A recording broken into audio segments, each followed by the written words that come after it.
श्रीमद् भागवत गीता अध्याय 18 श्लोक नंबर 66। भगवान श्री कृष्ण कहते हैं, हे मानव, सभी धर्मों को त्याग कर मेरे शरण में आ जाओ।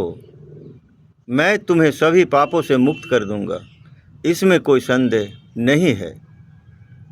जहाँ तक मेरा मानना है, महाभारत काल में सनातन धर्म के अलावा और कोई धर्म था ही नहीं। फिर भी भगवान श्री कृष्ण धर्म छोड़ने के बाद क्यों कह रहे हैं, आइए जानते हैं। किसी भी तत्व का गुणों को ही धर्म कहते हैं। जैसे आम पहले खट्टा, पकने के बाद मीठा, कुत्ता भौंकता है, मानव का जीवित शरीर बात कर सकता है और ज्ञान प्राप्त कर सकता है। सभी प्राणियों को भूख लगता है, पर पत्थर को भूख नहीं लगता। धर्म यानी गुण 3 प्रकार होता है: सत्वगुण, रजगुण, तमोगुण।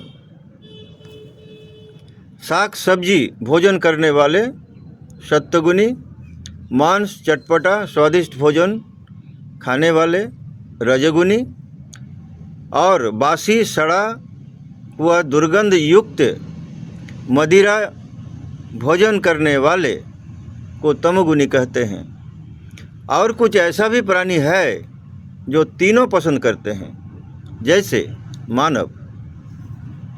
याद रहे, ये तीनों धर्म से उत्पन्न सभी तरह लालचों और स्वभावों को त्याग करना और ना किसी से लेना देना, शाक सब्जी अन्न भोजन करना और अपने घर में रात बिताना, अर्थात काम, क्रोध, लोभ, मोह, माया और अहंकार से उत्पन्न गुणों को त्याग करके परम चैतन्य तत्व यानी आत्मा के शरण में जाना चाहिए। कारण आत्मा ही जीवों को मुक्त कर सकता है। याद रहे, ना सद्गुरु, ना ईश्वर और ना परमात्मा। हम सभी ईश्वर के अंदर विराजमान होने के कारण सभी ईश्वर है। अतः कोई भी भेदभाव उत्पन्न ना हो, कारण हम सभी माया मुग्ध जीव है।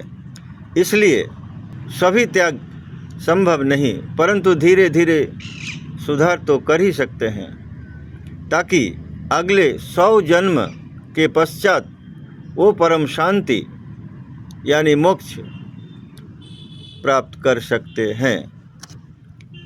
दुख की बात यह है कि मैं इतना अच्छी बात कर रहे हैं, पर मैं भी कोशिश ही कर रहा हूँ, और कोशिश करते करते कभी न कभी जीवन में सफल हो जाएंगे। याद रहे, जब तक आत्मा जीवों को मुक्त नहीं करेगा, तब तक मोक्ष संभव नहीं। और आत्मा तभी मुक्त करेगा जब शुरू में आत्मा अपने साथ जीवों को धरती पर ले आए थे, अर्थात उस समय कर्ज शून्य था। ध्यान दीजिए, हर एक जन्म में कर्ज घटने के बजाय बढ़ते ही जा रहा है।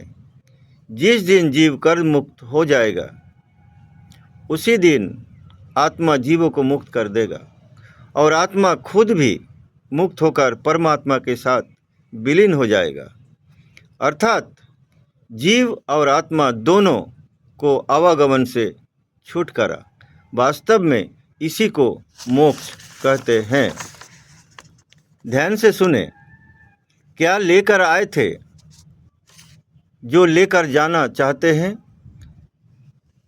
जबकि अपना शरीर, घर, मकान, धन, दौलत, रिश्तेदार, स्त्री, पुत्र सभी धरती का अमानत है। इसलिए धरती का कर्ज बिना चुकाए आत्मा चुप नहीं बैठेगा और ना मुक्त होने देगा। याद रहे, ज्ञान ही अपना पूंजी है, जिसके चलते कर्ज मुक्त हो सकते हैं, और कोई मार्ग नहीं है। मेरा मानना है, सबसे पहले सद्गुरुओं से छुटकारा पाने की जरूरत है। कारण इन लोगों का ईश्वर भगवान अलग अलग होने के कारण आपस में खुद ही लड़ रहा है। ज़रा सोचिए, जो लोग खुद ही लड़ रहे हैं, आप लोगों को कैसे मोक्ष दिलवाएगा? आपकी मर्जी।